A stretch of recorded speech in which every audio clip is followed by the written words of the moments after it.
Farid Kajat y Miguel Ángel Rodríguez Mackey. Farid, un placer. Gracias por estar aquí. Doctor, un placer. Muchas gracias. Déjeme acomodar acá porque había traído todos mis datos, pero me han cambiado un poquito el orden. Quisiera comenzar contigo, Miguel Ángel. Hay una columna muy interesante que escribiste en el Diario Expreso en el cual cuentas un poco, desde tu punto de vista histórico, cómo han ocurrido los hechos, digamos, desde el inicio. Cómo surge este problema y luego le pediré también a Farid si es que coincide contigo o si es que tiene alguna otra apreciación, por favor. Sí. ¿Cómo surgen un poco? Partiendo, claro, no post Segunda Guerra Mundial, si te parece, teniendo en cuenta que, claro, anteriormente, más allá de lo que cada pueblo, digamos, no reclama como propio de ser originarios, entiendo que en los últimos casi 2000 años, antes del 48, había estado primero Imperio Romano, romano de Oriente, otomano. Sí. Bizancio, el Imperio Otomano. Correcto. Hasta antes de la Primera Guerra Mundial. Luego el Imperio Británico y finalmente es con el Imperio Británico. El mandato británico. El mandato británico. Que culmina el 14 de mayo de 1947, 48, mismo día que se declara la independencia del Estado de Israel. Pero es muy importante, Cristian, que sepamos que primero esto no es un asunto que tenga 2000 años. Los mandamientos, Adán y Eva, Isaac, Ismael, no. Porque yo no lo veo esto como un asunto religioso.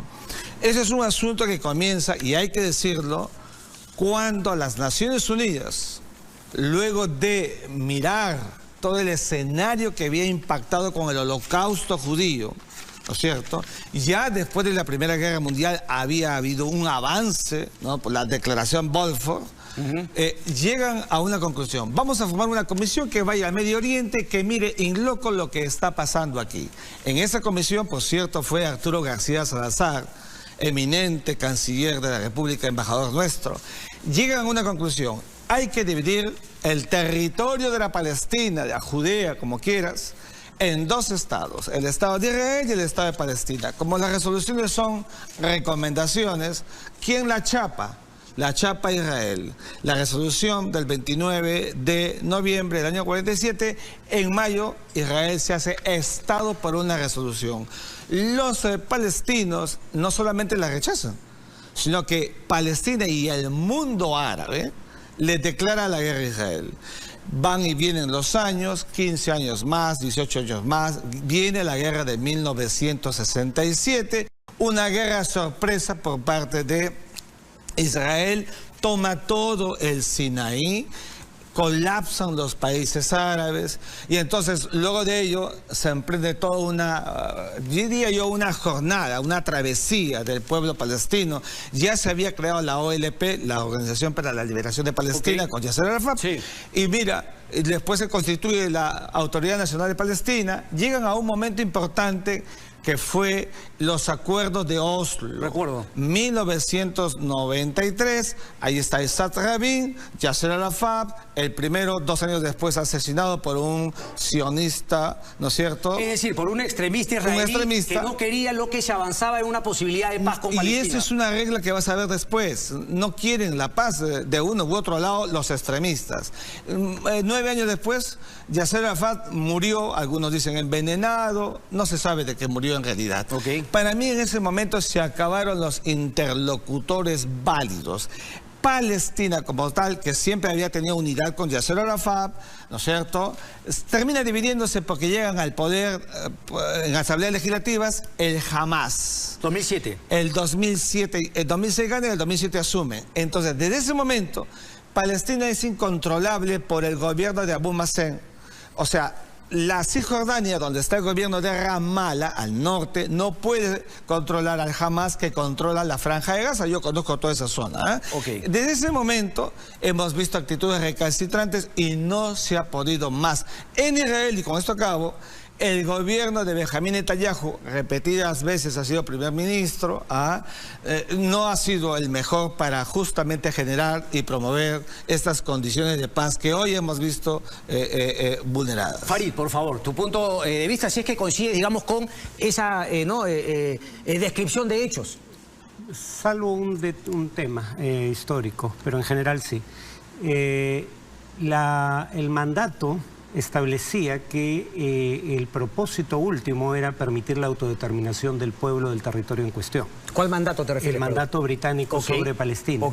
Y el tema es la resolución de partición, no siendo vinculante, pretendía definir sin la anuencia de las partes lo que debía pasar con ese territorio. Ese era el centro de la objeción. Tienes, perdón que te interrumpa, Farid, continúa, pero mientras le pido si es que puedes poner el mapa justamente de esa resolución de Naciones Unidas, creo que la teníamos de la BBC, José, la de, efectivamente, 47. Y el otro aspecto es que ya había guerra antes de que intervengan los países árabes, solo que entre Israel y los palestinos, y la guerra la perdían los palestinos. Los países árabes intervienen para evitar lo que probablemente ahora sea también una preocupación, el éxodo de 750.000 refugiados palestinos que son forzados a marchar o al exilio o a convertirse en refugiados en lo que ahora son territorios ocupados. Por ejemplo, hay masacres como la de Deir Yassin en 1948 contra palestinos, perpetrada por el grupo Irgun, la base de lo que ahora es el partido Likud, el partido del actual la derecha israelí, sí. Sí. Y lo otro es que este es un ejemplo de los extremos tocándose. Hamás fue promovido en su momento por Israel. Bueno, no era Hamás entonces, era la llamada Asociación Islámica, pero el fundador de la Asociación Islámica, el Sheikh Ahmed Yassin, va a ser luego el fundador de Hamás, porque siguiendo una lógica parecida a la que sigue Estados Unidos en Afganistán, trataba de dividir al movimiento nacional palestino creando una alternativa islamista a los grupos seculares como Al-Fatah manejado por Yasser Arafat. Eso serían mis dos atingencias, pero en general coincido en que hay una ocupación ilegal según el derecho internacional. Los asentamientos que Israel construye en territorios ocupados son también ilegales. El cerco a Gaza es considerado por la ONU un castigo colectivo.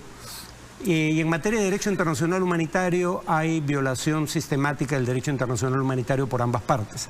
Pero la parte más poderosa, que es Israel, es la que ha causado la mayor cantidad de víctimas civiles a lo largo de la historia del conflicto. Ok, Farid, nos has traído un poco ya justamente ¿no? Al presente. Yo quería un poco, claro, antes de venir al presente, que obviamente tenemos que tocarlo, no, sí, José, ¿lo tenemos o no? Porque, claro, tú me dices que entran los países árabes, ahí está. Eso es un poquito ¿no? lo que planteaba ¿no? las Naciones Unidas, ¿no? Un Estado árabe, un Estado ¿no? de Israel y Jerusalén justamente, que también lo destacó en algunas columnas Miguel Ángel. Cuando tú me dices que lo que se quería evitar con, digamos, ¿no? el ataque de países árabes tras la creación del Estado de Israel, era mover a árabes a territorios que, según esta partición, quedaban como parte del Estado árabe palestino, si se quiere, o finalmente sacarlos de toda la región. Bueno, la mayoría se fue de la región, o sea, se fueron, mejor dicho, de la Palestina histórica. Muchos están en Jordania, ahí sí se les concedió ciudadanía. Muchos están en el Líbano, donde nunca se les ha concedido ciudadanía. O sea, la mayoría de los refugiados huyeron de la Palestina histórica. Una minoría se quedó, pero en condición de refugiados en la parte que continuó bajo control árabe. ¿Hubiese sido, mirando las cosas ahora, si se puede hacer ese ejercicio, positivo haber hecho esa división en su momento, Farid? Visto en retrospectiva, sí, ¿no? O sea, yo creo que había argumentos válidos para cuestionar la propuesta, pero visto en retrospectiva, no solo no se creó el Estado palestino, y Israel alega que en parte por responsabilidad de los países árabes, lo cual es cierto, porque ni Egipto ni Jordania que controlaron lo que quedó de... Correcto, porque de hecho Cisjordania, lo que se conoce, el West Bank como se conoce en inglés, fue tomado también por Jordania. O sea, pero claro, eso lo único que prueba es que los palestinos tuvieron más de un victimario, pero no que Israel no sea uno de ellos. Correcto, no, pero trataba de plantear justamente el tema de los países árabes, si es que verdaderamente han sido solidarios con palestinos o no. No, en realidad no. Y cuando los palestinos, por lo menos cuando el liderazgo de Mahmoud Abbas habla de un Estado palestino, solo habla del 22% de la Palestina histórica, o sea, la mitad de lo que Naciones Unidas recomendaba, es lo que aceptarían hoy los palestinos.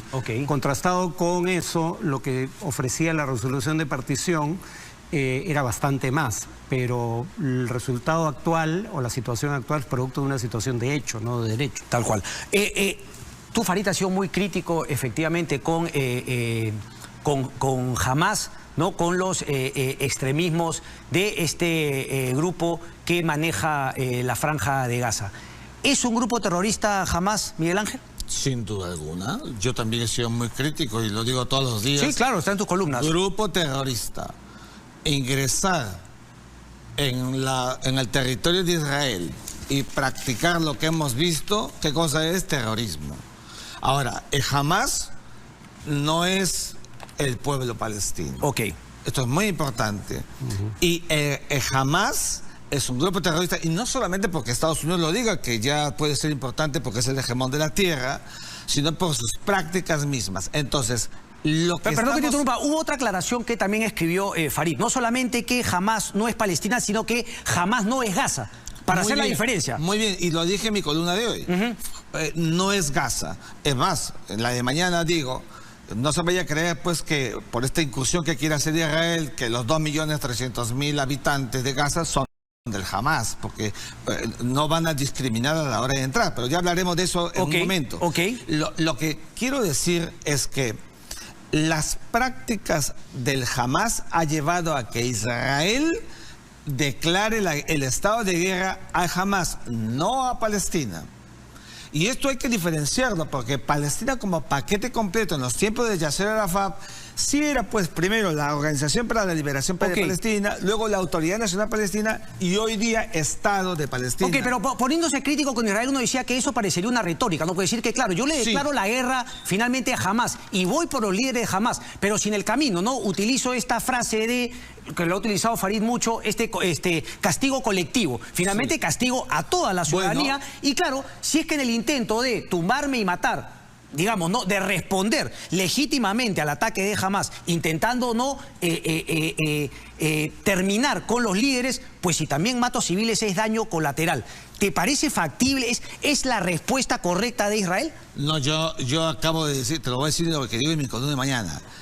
Israel tiene legítima defensa, pero la legítima defensa está subordinada al núcleo duro de derechos que el derecho internacional humanitario prescribe. Por tanto, o sea... Pero entonces, más allá de posición, de analizar el tema, es crimen de guerra. Sí, porque en el fondo, si Israel ingresa para buscar a miembros del Hamás y mata población colectiva, está evidentemente yendo en contra de la naturaleza del derecho internacional humanitario. O sea, no solamente basta, perdóname, con decir 24 horas y ustedes aléjense del espacio donde vamos a ingresar. Aquí hay una exigencia cuando se habla del núcleo duro de derechos humanos, es que más allá de todo lo que ha pasado, que reprobamos, cualquier acción ulterior inmediata que pueda hacer Israel significará imputación objetiva desde el derecho internacional. Ahorita le doy la palabra a Farid, pero déjame un poco interpelarte porque claro, ¿no? Nosotros hubiésemos querido conversar también con, por ejemplo, Ariel Segal, quien reconoce, de hecho, ese paso, ¿no? Interesantemente, digamos, el sesgo que tiene, obviamente, por su identidad judía y de pertenencia a Israel. Claro. ¿Tú reconoces un sesgo similar, Farid, respecto a Palestina? No. No. Para empezar, yo no me considero palestino, yo soy peruano. No tengo ninguna otra ciudadanía, jamás he buscado otra ciudadanía. En segundo lugar, nada de lo que digo contradice las normas de derecho internacional. No creo, no creo que lo hayas hecho en ningún momento. Y de hecho, ese paso, tú invitaste a Segal y no aceptó venir. Sí, y me parece que un tiempo para callar lo dice, pero ¿por qué? Yo he intentado debatir con representantes de la oposición israelí, no aceptan. Pero me parece válido en este momento, él tiene una columna, ¿has leído su tiempo para callar? No. Ok, creo que deberías, está buena. Él es un moderado. Correcto, y critica mucho, ha criticado mucho a Benjamín Netanyahu, y me parece claro que en esta situación lo dice entre líneas, obviamente cuestiona todo, y claro, en una situación de ataque a Israel, él reconoce su sesgo y de alguna manera prefiere no salir. Normalmente... Pero solamente le quiero hacer una pregunta, porque tú decías que no tienes nacionalidad. Si el Estado palestino se hubiese creado, ¿tú tienes ascendencia palestina? Sí. Hubieses, digamos, hecho lo que muchos israelíes, judíos, peruanos han hecho, también teniendo la doble nacionalidad con Israel? ¿Lo hubieses hecho con Palestina? Nunca me lo planteé, la verdad. Porque nunca ha habido, pero claro, es la pregunta nuevamente hipotética. Si es que hubiese estado ese Estado palestino. Honestamente no. Okay. Yo nací aquí, me he criado aquí, mi vida está en el Perú, no tengo necesidad de otra nacionalidad. Ok. Ahora te quería preguntar a ti, Yo soy el intermedio. De hecho, sí, es el intermedio. Yo soy el intermedio. Sí, me queda claro. Y además como diplomático, ¿no? Como está... No, pero además yo siempre he creído que el Hamas es un grupo terrorista, se lo he dicho al embajador de Palestina. Pero Farid ha sido muy crítico también y lo ha aclarado, bueno, incluso, bastante, digamos, me ha llamado la atención Walid Muhakkad. ¿Tú reconoces también a Hamas como un grupo terrorista? Las acciones que perpetró son terrorismo sin ninguna duda. Me llama la atención por qué, Walid, no, el pueblo palestino tiene derecho de luchar, no solo... Me llamó la atención, Walid, y también, perdón, tú debes haber visto, Farid, la entrevista que hace, creo que es el embajador de Palestina para la Unión Europea, una entrevista de la BBC, que justamente, digamos, no intenta condenar el ataque de Hamas al pueblo de Israel, siempre bajo la premisa de que hay muchos otros crímenes que ha cometido Israel contra el pueblo palestino. Ese es el punto, ¿no? O sea, sí es lícito decir... La gran mayoría de las víctimas civiles de la violencia han sido palestinos, no israelíes. Definitivamente hay una titular, 70.000, el 82%. Exacto, el comercio hoy día, correcto, ¿no? Correcto. Y crímenes de esta magnitud se han cometido antes por aliados de Israel, como el Ejército del Sur del Líbano, un ejército mercenario creado por Israel, que Israel llevó a los campamentos de refugiados palestinos. Correcto, Sabra y Shatila en 1982. Y causó más muertes de las que causó Hamas en esta ocasión. Dicho eso, igual, el punto clave es la muerte de civiles. Los civiles nunca son un blanco legítimo de guerra, sean quienes sean. Y en ese sentido yo no tengo doble moral. Condeno las muertes de civiles israelíes perpetradas por Hamas. Solo aclaro que la gran mayoría de muertes de civiles han ocurrido del lado palestino, ocasionadas por Israel, y que quien ocupa territorio ajeno contraviniendo normas de derecho internacional es Israel. Si yo te preguntase, Farid, si es que hiciéramos una encuesta, desgraciadamente hay un tema también, claro, que Israel es una democracia. Yo creo que ya no, pero en todo caso... O en todo caso una democracia hoy día tomada por un autoritarismo que finalmente podría revertirse todavía por lo que democracia todavía queda en ella. En mi punto de vista, no sé si tú coincides con eso. El único tema es que Israel tiene, y lo dicen Amnistía Internacional, Human Rights Watch, un grupo israelí de defensa de los derechos humanos, B'Tselem, Israel tiene leyes distintas dependiendo de la identidad étnica de la persona. Tiene leyes que favorecen sistemáticamente a la mayoría judía por sobre la minoría palestina. Interesante, ¿no? Porque también es algo que se pierde de vista. Hay 20% de palestinos que tienen ciudadanía israelí. Y además a los palestinos de Cisjordania y de Jerusalén, los de Cisjordania no tienen derecho alguno. Los que viven todavía bajo control israelí. Si hiciéramos una encuesta en Israel, ¿tú crees que Israel estuviese la mayoría, un voto gana por mayoría, aceptar el mapa, el plano de 1948 de Naciones Unidas? No, ya no. Ni siquiera los palestinos lo piden. ¿Y por qué crees que ya no? Porque inicialmente sí era. Entonces aquí entro al tema que tú has cuestionado y con razón, el cerco, por ejemplo, a Gaza. Pero ¿cuánta responsabilidad tiene Hamas respecto finalmente de que Netanyahu y los halcones de derecha se hayan apoderado del gobierno al punto de poder, digamos, poner en entredicho la democracia israelí? Se han retroalimentado todo el tiempo. O sea, Hamas y Netanyahu se necesitan. De hecho, no solo es que históricamente apoyaron a la Asociación Islámica, que fue el antecesor de Hamas, sino que el diario israelí Haaretz saca unas declaraciones de Netanyahu a los congresistas de su partido, filtrada aparentemente por uno de esos congresistas, donde dice: si no queremos Estado palestino, hay que apoyar a Hamas. Correcto. Porque Hamas nos permite, uno, dividir el frente interno palestino, y dos, decir que no hay interlocutor válido para una negociación. Entonces, y Hamas, con sus atentados terroristas en Israel propiamente, durante las negociaciones, contribuyó a la radicalización de un sector de la sociedad israelí, claro. Pero mi punto es que en Israel leo Haaretz, Jerusalem Post, y veo efectivamente que hay distintos puntos de vista. Un artículo interesantísimo critica notablemente a Netanyahu y lo corresponsabiliza finalmente de estos atentados. Cosa que yo no veo en Palestina. Déjame ponerte ahora que estás en el medio, porque Farid dice, claro, lo primero que tendría que hacer Israel es justamente terminar con estos crímenes, con estas ocupaciones ilegales y devolverle finalmente la tierra. Yuval Hariri, justamente, Yuval Hariri, efectivamente, Hariri. escribe una columna muy interesante que dice, claro, mal que bien, con el cerco, ¿no? Con el bloqueo que hizo de Gaza, no le quedó otra que entregarle finalmente a los palestinos y había una esperanza, tanto así que él menciona que la izquierda israelí quedó en ruinas justamente por haberle dado a Hamás y haber obtenido lo que se ha obtenido en el año 2012, en otros ataques constantes a ciudadanía, al pueblo israelí, y finalmente este último que ha sido el ataque, vamos a decirlo muy entre comillas, más exitoso de Hamás respecto al daño infligido a Israel. Entonces, ¿cómo queda ese tema? Porque no pasa únicamente por devolver los territorios cuando has visto que la consecuencia es justamente lo que se ha visto hace 7 días. Yo tengo una lectura sobre lo que hace el Hamás. Y yo creo que Hamás, en verdad, como las porciones judías recalcitrantes, en verdad que pregona lo mismo que Irán, la extinción del Estado de Israel. Entonces, o cualquier marco de normalización de relaciones que pueda haber un statu quo, digamos, esperado, de vivir en paz israelíes con todo el mundo árabe. En los últimos tiempos, ¿qué cosa hemos visto?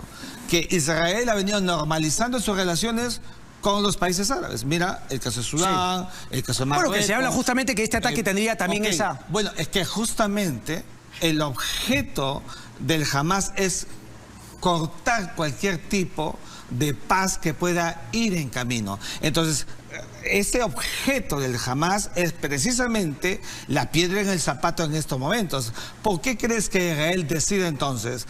Si Hamás es la piedra en el zapato, es el clavo, etcétera, entonces tenemos que ingresar en la franja de Gaza, acabar con el gobierno del Hamás, algo así como hicieron los Estados Unidos con los talibán en Afganistán, para crear otro statu quo y a partir de allí crear condiciones para negociar el tema de fondo. ¿Y cuál es el tema de fondo?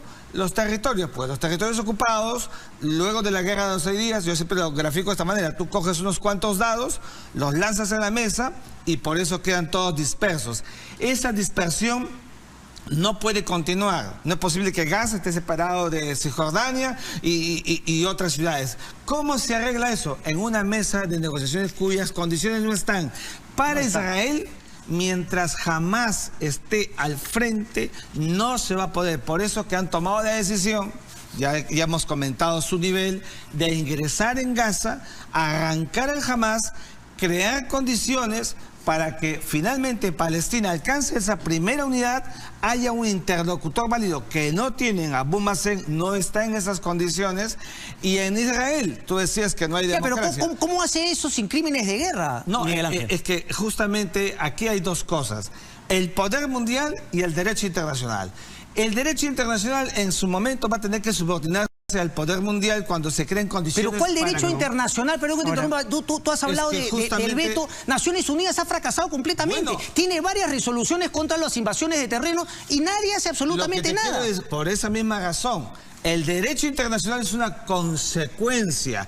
Primero hay que crear statu quo. Okay. Si el statu quo se crea, entonces se van a poder sentar en una mesa. Correcto. El caso de Israel, tú decías que no había democracia. Yo no creo. Yo sí creo que hay democracia. Pero, por eso, claro, pero la democracia que hay en Israel es Déjame darle el tiempo a Farid, por favor. está permitiendo bueno, Miguel Ángel, déjamelo a Farid. los que están en contra de lograr el cometido. Farid, bueno, decía lo de Human Rights Watch, B'Tselem y Amnistía Internacional llaman apartheid al sistema creado por Israel en territorios palestinos en general, porque hay un sistema de legislación que discrimina con base en la etnicidad para favorecer a un grupo étnico por sobre otro.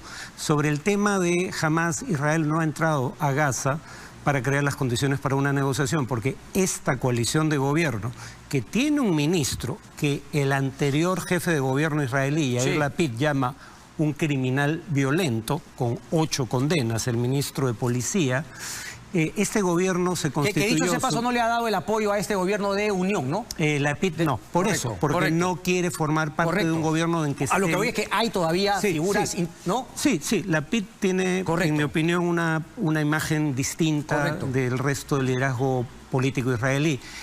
Pero esta coalición de gobierno se formó sobre la base de 2 temas fundamentales en torno a los palestinos.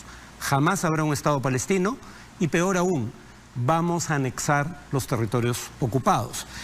No los llaman ocupados, pero bueno, los quieren anexar. Entonces no han entrado a Gaza porque quieran crear condiciones para una negociación. En segundo lugar, han entrado a Gaza con una mentalidad similar a la de Hamás.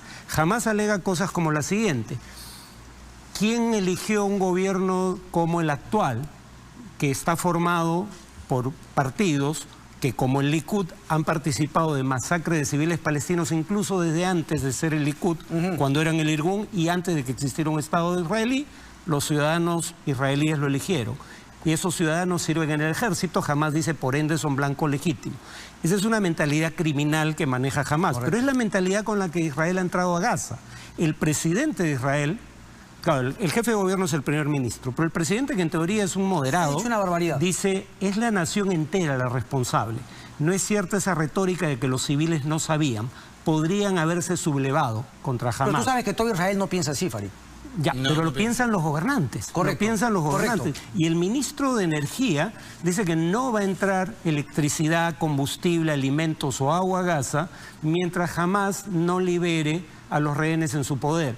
O sea, como Hamás tomó de rehén a 150 ciudadanos israelíes, Israel siente que tiene derecho a tomar como rehén a 2.300.000 palestinos. Correcto. Que son los que están pagando las consecuencias. Les pide abandonar 1.100.000 personas, ciudad de Gaza, en medio de la guerra, porque no es que haya corredores humanitarios en donde haya cese al fuego, y les pide que durante los bombardeos se evacúen, mientras se destruyen ya cerca de 10.000, entre destruidas y afectadas, 10.000 viviendas, para que vayan a un lugar donde no hay carpas, no hay alimentos. Es una locura. Solamente quiero terminar con una pregunta a ti, Farid. ¿Tú crees que los líderes de Hamás valoran la vida de un palestino como el líder de Israel la vida de un israelí?